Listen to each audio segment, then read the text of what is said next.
Elon Musk is a spineless little chameleon, and in his recent interview with Trump, he showed that, where he basically just laps up everything that Donald says. He doesn't give an ounce of fight. He just sits there and lets Donald drone on and lie because Elon doesn't actually care about you, me, the environment. He's a car salesman. He cares about money. In fact, Musk was part of an advisory council to the Trump administration, but he left those councils when Trump withdrew from the Paris Accords, to which he said, climate change is real, leaving Paris is not good for America or the world, and how he's willing to throw away his ethics and morals just to get on Donald Trump's good side. In fact, when Biden first took office, he said he was excited about the president's goals on tackling climate change. I think this is great. I feel optimistic about the future of sustainable energy with the new administration. Not that we should get complacent or anything, but the wind is at our backs for solving the climate crisis with the new administration. With this in mind, let's jump right into their discussion they're having. He's terrified to give him any little bit of confrontation, like the spineless little rat he is. Yeah, absolutely. I mean, I should probably say something about maybe my views on climate change and oil and gas, because I think I'm probably different from what most people would assume. Because my views are actually pretty, I think, moderate in this regard, which is that I don't think we should vilify the oil and gas industry and the people that have worked very hard in those industries to provide the necessary energy to support the economy. And if we Yeah, except, they also silent scientists. They paid off scientists. They hid documents for decades about the effects of climate change because they knew it would affect their bottom line. No, we shouldn't vilify BP for literally admitting this. The fact that we're in this climate crisis that we're currently in, there's a direct responsibility from these fossil fuel industries for hiding this type of data for so long, and then lobbying governments and gaslighting people and convincing politicians to not do anything about it. It's a total joke to not have some level of vilification for the oil and gas industry. Yes, we still need it today, but we still need it today because of the actions they took in the past. If we were to stop using oil and gas right now, we would all be starving and the economy would collapse. So I don't think it's right to sort of vilify the oil and gas industry. The world has a certain demand for oil and gas, and it's probably better if the United States provides that than some other countries. It would help with prosperity in the U.S. And at the same time, obviously, my view is like we do over time want to move to a sustainable energy economy, because eventually you do run out of. I mean, Along Elon. you run out of oil and gas. It's not there for. It's not infinite. And there is some risk. I think It's not infinite, but this idea that we're going to run out of oil and gas anytime soon is pretty ridiculous. The important aspect when we talk about things like this is the difference between resources and reserves, and basically that your resources and reserves are predicated on the cost to get these things out of the ground. So that's why we'll be like, 20 years till we run out of oil, or 10 years till we run out of oil, et cetera, et cetera. It's because that's until we run out of economic oil. And then as we get better technology to extract it out of the ground, or we get better systems, etc., or just simply the price goes up, you're able to push more of that economic material, or you're able to push more of that marginal material into economic material. The issue with Elon's line of reasoning here is he's like pussyfooting around the actual time frame that's required. We need to decarbonize as quickly as possible without destroying economies or throwing people into poverty. Sure, again, in large part because of the lobbying done by these oil companies, because they knew it would have cut into their bottom lines. But we could already see how soft Elon is being with Donald, because he knows that these dipshit MAGA Republicans are going to lose their mind if he says anything like, hey, climate change is real and we need to get ourselves off oil as quickly as possible. This kind of like hand waving, like, maybe like eventually we might almost get rid of our oil. God, he's fucking spineless. Just how badly do your fucking knees hurt, Elon? Like, Jesus Christ. The risk is not as high as a lot of people say it is with respect to global warming. But I would say whenever you have the opportunity, talk to your politicians, ask them to enact a carbon tax. We have to fix the unpriced externality. I would talk to your friends about it and fight the propaganda from the carbon industry. If you just keep increasing the parts per million in the atmosphere long enough, eventually it actually simply gets uncomfortable to breathe. People don't realize this. If you go past 1,000 parts per million of CO2, you start getting headaches and nausea. And so we're now in the sort of 400 range. We're adding, I think, about roughly 2 parts per million per year.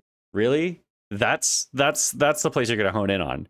That you can get nauseous at 1,000 ppm. Are you fucking kidding me? Like, most estimates don't ever have it going above 700, at least in the next 500 years. Like, what the fuck are you talking about? You've talked about consistently how we need to deal with this climate crisis. Get the fuck out of here. This is just like such pandering nonsense. These are the best worst case scenarios. So then we have about 3% of scientists that believe in the best case, and about 97% that believe in the worst case. This is why I call it the dumbest experiment in history ever. Like, why would you do this? He talks such a big game, and then you like put him actually in front of an adversary, and he just crumples under pressure. Holy shit, Elon. Like, this is the guy who called out Mark Zuckerberg. It's like, oh, I could fight this guy, I could take him, and then consistently pulled out because he knew he was going to get his shit pushed in by an athletic guy who's won jiu-jitsu competitions, who would kick the fucking shit out of him. Like, how much of a fucking brown noser little bitch can you be? Jesus, stand up for what you believe in, for fuck's sake. You're just pandering. Anyway. Year. So, I mean, it still gives us, so what it means is like, we still have quite a bit of time, but so there's not like, we don't need to rush, and we don't need to like, stop farmers from farming, or, prevent people from having steaks, or basic stuff like that. Like maybe you should implement the thing that you've advocated for, the carbon tax. You've said it on Twitter. You've said it multiple times. You know that this is the best solution going forward. Why don't you say that to Donald and say, hey, this is a market solution? Like, you have him at your beck and call. You have him in your ear. Just say what you mean. Say what you think is good. Why are you such a frightened little child? Like, you have the ear of someone who could potentially be the leader of the United States. But you don't do that. You're sitting here letting Donald say absolute trash. And then whenever you do speak, you just pussyfoot around, walk on eggshells, and don't actually say anything of value. And the things that you're insinuating to are so fucking stupid, and I know you don't believe it. And even if you like Elon, like, I know that he's lying. Like, he said things differently in the past. He is literally just putting on a show. It's fucking absurd. Leave the farmers alone. I agree. How crazy is that, where I mean, you have farmers that are not allowed to farm anymore and have to get rid of their cattle, and the whole world is a little crazy, but it's largely taken its lead from us. I do say, though, I've heard in terms of the fossil fuel, because even to create your electric car and create the electricity needed for the electric car, fossil fuel is what really creates that at the generating plants. And, so you sort of can't get away from it at this moment. I mean, someday you might be able to, but I do hear we have anywhere from 100 to 500 years left. Much of it hasn't even been found yet. Yeah. But there are tremendous, like ANWR. I got ANWR in Alaska approved. Ronald Reagan couldn't do it. Nobody could do it. Everybody tried. Nobody could do it. I got it approved. The first thing that Biden did was unimprove it, to get rid of it. He ended it. His secretary went in and she ended it. And what a disgrace. That's ANWR. That's bigger, or they think it could be bigger than Saudi Arabia in Alaska. Could be bigger than Saudi Arabia. But they went in and they terminated it. And I'll get it going very quickly, because not only is it big for Alaska, I mean, you talk about economic development, that for the United States, I mean, that is, they say bigger than Saudi Arabia or the same size, and pure, really good stuff. And, they end it. So I think we have, perhaps hundreds of years left. Nobody really knows. But during that time, something will come around that will be very good. Yeah. Well, I mean, my estimate would be, a little more aggressive than that, but it's not the sort of like, we're all going to die in 5 years. Oh, you fucking pussy, Elon. A little bit more aggressive. Get the fuck out of here. Stuff. That's obviously BS. But I mean, my view is like, if you just look at sort of the parts per million that increments every year, you get sort of 2 or 3 parts per million every year of CO2. I mean, I think some of that, it's problematic if it accelerates, if you start going from 2 or 3 to say 5. And then there may be some situations where you get just a step change increase in the CO2. And I think we don't want to get too close to 1,000. That's actually makes it uncomfortable to to breathe. Like just existing in 1,000 ppm CO2 is Elon. that's considered like an industrial hazard. Right. Just so it's that's actually, you start getting headaches and stuff. So it's even without global warming, it's not comfortable to live. So you don't want to get too close to that. But I mean, I think I think we want to just move over, and like, and if I don't know, 50 to 100 years from now, we're I don't know, mostly sustainable, I think that'll probably be okay.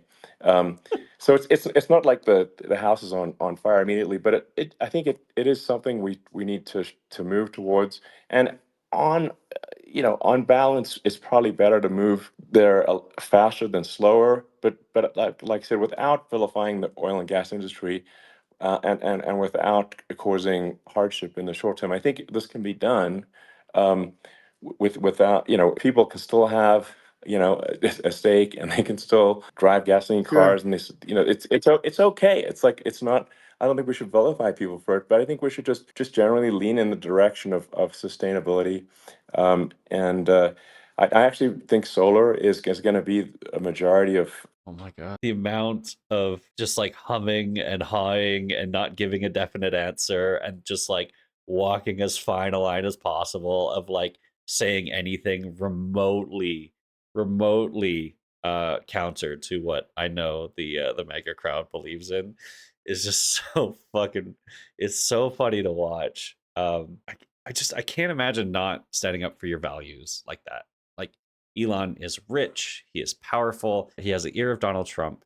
He gave the endorsement. We'll see a little bit later how Donald seems so gracious and happy and all of these things of Elon. And Elon can't even put in a word to get what I know his real views are. And it's so sad to see someone like this who talks so tough on Twitter, and like how fuck the woke crowd and I'm gonna crush these people, and calling biological women men, and like acting like this fucking savior of free speech, etc., and all of these things. And then he's put in a position where he might lose a bit of clout. He just gives Donald this puff piece, this softball interview in quotes that's pretty much meaningless. Of Earth's energy generation in the future, and it's certainly trending that way. Mhm. And so you get the solar power, combine that with batteries, so because obviously the sun doesn't shine at night, and then you use that to charge the electric cars, and you have a long-term sustainable solution. And that's what Tesla is trying to move things towards, and I think we've made a lot of progress in that regard. But when you look at our cars, we don't believe that environmentalism, that caring about the environment should mean that you have to suffer. So we make sure that our cars are beautiful, that they drive well, that they're fast, they're sexy. I mean, they're cool. In fact, literally, I made this sexy joke: Model S, Model 3, Model X, and Y spells out sexy. It's probably the most expensive joke out there. Right. But I don't know, I like cheesy humor, So, and Hey but guys, I'm he's like one of us. I'm Haha. a big fan of, like, let's have an inspiring future, and let's work towards a better future, and we can do so without demonizing Right. people. I'm okay. You know. It's very interesting. You use the word global warming, and today they use the word God. climate change because you have some places that go up, and so they were getting themselves in a little trouble with the word Give global any warming because not pushback. every place Give is any warming. Some pushback. places are going the opposite direction. But I dare you. I dare you to give I'm any sort of pushback, waiting for Elon. you to come up with solar panels on the roofs of your cars and on the trunks of the cars, and it just seems like something that at some point you will come Pussy. up with. I'm sure you'll be the first, but it would seem that a solar panel on the roofs, on flat surfaces, on certain surfaces might be good, Yeah. at least in certain areas of the country where you have the world Sure. where you have the sun. But I would think, and I have no idea because that's not my world, but I would think that this would be something that would be interesting. But the one thing that I don't understand is that people talk about global warming or they talk about climate change, but they never talk about nuclear warming. And to me, Sure. that's an Fuck is immediate that? problem because you have, as I said, 5 countries where you have major nuclear, and probably some others are getting there, and that's very dangerous. That's where you need a strong American president because you don't want to have this proliferation. But you have 5 countries and getting more. China is much less than us right now, but they're going to catch us. As you can see, Elon just basically sat there and let Donald say whatever he wanted, even though it was all more or less untrue, except for actually the amount of oil that we potentially could extract out of the ground. Shocking, the only part that he gets right. Otherwise, it was just a big glazing session where Elon tried not to step on the toes of Donald Trump, make him look dumb, do any of that, because at the end of the day, if Elon knows that Donald is kind of an idiot, or at least doesn't understand most of the things that he's talking about in this section, I'll stick to the part that I know. How bad would it look on Elon to have just endorsed Donald Trump, call him this like great leader and the leader that we need, and the centrist choice and all of these things, with like mild amount of pushback for information that we know Elon knows and understands, would make Donald look like a fucking moron and have him to and make him actually defend these positions that he doesn't understand, right? This was a softball interview meant to prop up Donald Trump, because Elon knows that if Donald gets elected, he gets a better bottom line. I think really it's essential that you win for the good of the country for this election. And I mean, that's understating my opinion. It's fucking most brain dead opinion you could possibly state. The good of the country, really. The guy who incited riots, the guy who tried to overturn the election, or the guy who continues to say, I never lost, I didn't lose the election. Like, ask him if he thinks that he lost the 2020 election fair and square, like everybody else in the fucking world is, right? Fox News admitted to this. It's the reason Tucker got fired. He tried to get Mike Pence to not certify it. There's a reason that Mike Pence is speaking out against Donald, right? It's because he's a absolutely shitty person who throws anybody who doesn't toe the line under the bus, which is what you're doing. You're just sitting there, glazing him, towing the line, you spineless fucking coward. Now, you know, you may have seen this, but I got a letter from the EU Commission, like saying, you know, to not have disinformation on during this discussion that we're having, like, and so all of it. You know, there's a lot of attempts to do censorship and to force censorship, even on Americans from other countries, and you know, what do you think about that? Well, I know the European Union very well. They take great advantage of the United States in trade, as you know. We, through a different forum, NATO, we protect them. And yet, if you build a car in the United States, you can't sell it in Europe. You just can't sell it. It's impossible. The same thing with our farmers. Our farmers find it very difficult to do business. You know, we have a deficit with them of $250 billion, which people don't know. It sounds so nice, the European Union, but let me tell you, they're not as tough as China, but they're bad. And I let them know it. Okay, you realize deficits exist because places want to buy those goods, and then your goods are too expensive, so they don't buy it. But like, you're literally the currency of the world in the United States. It's not inherently bad to have a trade deficit with a nation. It means that your country is buying lots of shit. And that's probably why they notified you. No, they don't treat our country well. We defend them. You know, with Ukraine, so we're in for 250 billion, and they're in for about 71 billion, and they have the same size. It's if you add up the European nations that, you know, in terms of an economy. Just for heads up, this isn't true, like at all. What Donald is saying is not even close to true. It's about the same size, wouldn't you say, as us? And they're in, and they're in much greater risk. They're right there. We have an ocean separating us from, in this case, the enemy would be Russia. Used to be for the Soviet Union, but let's assume they're close enough. And what happens is they're in for 70 something million. I think even less than that. Billion, and we're in for about 250 billion, and it could be a lot higher than that. And I say, why aren't you going to equalize? Why aren't they paying what we're paying? And they're in much more, you know, it's much more important for them because of the fact that, you know, they're right near there. I mean, they're all sort of in that location. We're not, but they should. Okay, well, I wonder if we could quickly look that information up. So let's just go over here and let me check. Yeah, okay. How much funding for Ukrainian support tracker. Let's see. Military database of military financial, sure, acceptable. Of these, government since February 2022. A bunch of nations have supported. Wow. Look who's supporting them the most. Percents of GDP.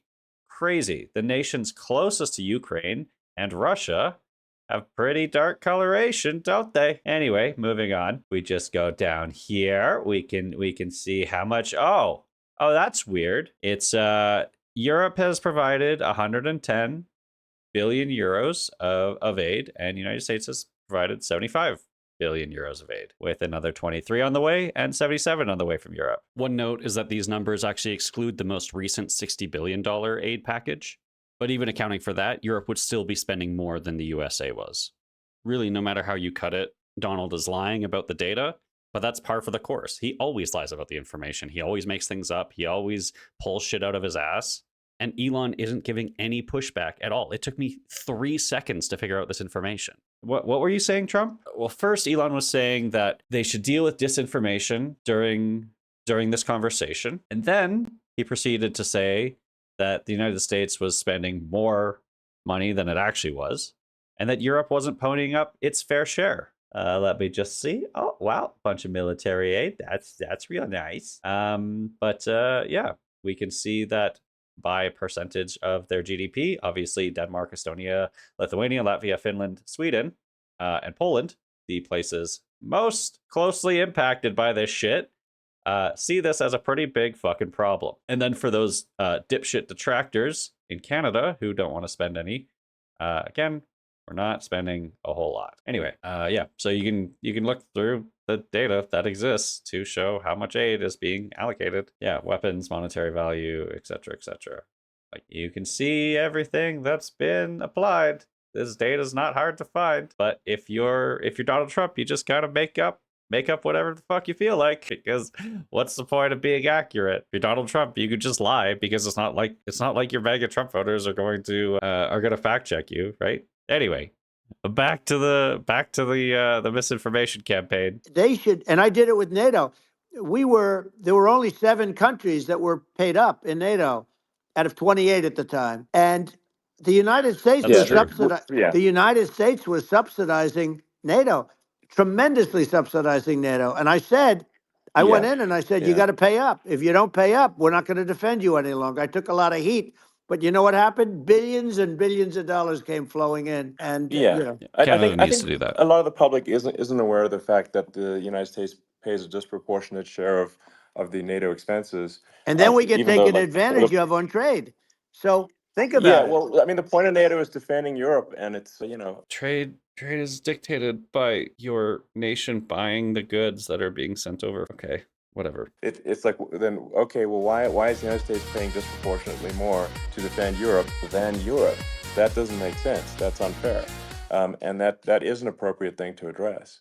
Well, when you talk about cost cutting and savings and everything else, I mean, honestly, look, there's nobody that feels worse about the Ukraine situation than I do, because I know it would have never happened. That's weird, Trump. Then why did 2 of your National Security Council advisors, Kellogg and Fred, say that you responded favorably to their peace plan talks? Peace plan talks that we know that Ukraine will cede territory. We'll tell the Ukrainians, you've got to come to the table. And if you don't come to the table, support from the United States will dry up, he said. And then tell Putin he's got to come to the table. And if you don't come to the table, we'll give the Ukrainians everything they need to kill you on the field. This is exactly what Putin wants. Putin wants the Ukrainians to be forced into a negotiation deal, so that they can regroup, so they can build their forces stronger, so that they can take the territory that they've already gained, the illegal territory that they internationally agreed to was Ukrainian territory, that they've been funneling arms into to create strife and to create unrest in these areas and hold illegal elections. They've been bombing civilian infrastructure. They've been killing civilians ad nauseum. They've been committing war crimes against the Ukrainians. This is what Putin wants. A Trump presidency gives him everything that he could possibly want, which is keeping Ukraine under his sphere of influence. And there's no guarantees that he's just going to stop. He is going to agree to a ceasefire. He's going to agree to taking all of this land that he's illegally holding. And then what's he going to do? Just stop? Or is he going to regroup his forces, build up his army again, and march right back into Ukraine? And by voting for Donald Trump, you just make that more sure that the Ukrainian people do not get a choice in whether they can fight for their country and their nation that they believe in. All Kellogg's plan is doing is describing a process slanted towards Ukraine, giving up all of the territory that Russia now occupies. Russia did this to Crimea. It did it to Georgia. It's doing it to Ukraine. It will continue to do it to Ukraine. It did it to Transnistria, and there's no guarantee that it won't do it to the Balkans. It is in the West's security interest to stop this maniac, because he has done nothing but lie and cheat and steal and murder innocent Ukrainians for a pointless war that's based off nothing but hubris. If you want more info on it, watch this video by Laserpig. I know Zelensky. He was very honorable to me because when they went with the Russia hoax and they said I had a phone call with him, he said it was a perfect phone call. It was a great phone call. He could have grandstanded and, said, oh, he was very threatening. Pull up the transcripts from Russia saying that they're glad Donald Trump was elected because then they could do their invasion. Yep, a new intelligence community assessment published this week by ODNI website says Russia remains the primary threat to our elections and that unidentified Russian influence actors secretly plan to sway public opinion and swing states to diminish U.S. support for Ukraine. Shocking. I wonder why they support Donald Trump. Because he is obviously going to go soft on Ukraine. He's going to look to cut funding, cut spending, things like that. He is just lying straight to your face. We know that Russia tried to influence the elections by sowing division, sowing problems, using Twitter, using Facebook to stir up isolationist sentiment such that Russia could do whatever the fuck it wants to whoever it wants. Hello? God, this fucking player sucks. Jeez. He said, no, it was a very nice phone call. I called him up to congratulate him on his win. And you end up getting impeached because these people are lunatics.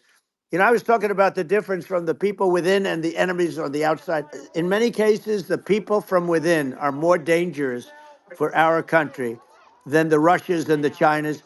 If you have a smart president, you're not going to have a problem with them. You're going to do things. Yeah. Now, they've taken advantage of absolutely. us incredibly, but you're going to do things with the right person. Yeah, well, I think it's obvious that you're a believer and an advocate of free speech because during your first term as president, you were attacked relentlessly every day, often very unfairly with with false attacks, and you didn't try to shut down the media. You didn't try to inhibit their freedom of speech, and I think that says a lot. Well, the good thing is that you and I have, and some people, very few, we can get the word out. Although sometimes it's hard because they don't want to print it. Like we're having a great conversation right now. Kamala wouldn't have this conversation. She can't because she's not No. smart. She's not a smart person, by the way. She can't have this It's a lot conversation. coming from you, And Donald. Biden, we don't even have to talk about it. I mean, he couldn't have this conversation. He would have given up on the first half of a question. He would have walked out. He would have shouldn't said, get "Where any am I? Where am I questions." going?" So anyway, but he wouldn't have this. That's true. Not a lot of people would have this conversation, but we cover a lot of territory. But the beauty is that Oh my god. Okay, whatever. I don't care anymore. I'm done. This was barely a conversation. It was a lot of Elon again, kind of walking on eggshells, vaguely hand waving, like, oh my god, Donald, please like me. What if I just kind of say my beliefs, but in a way that doesn't detract from what you believe or make you look stupid. Oh, I'm Elon. I'm so tough. Look at me, the little keyboard warrior who bought a platform so that I could make it the public square. Yes. Yeah, I don't know. Just reiterating myself, he's a spineless little bitch. And I hope Zuckerberg chokes him the fuck out. Peace.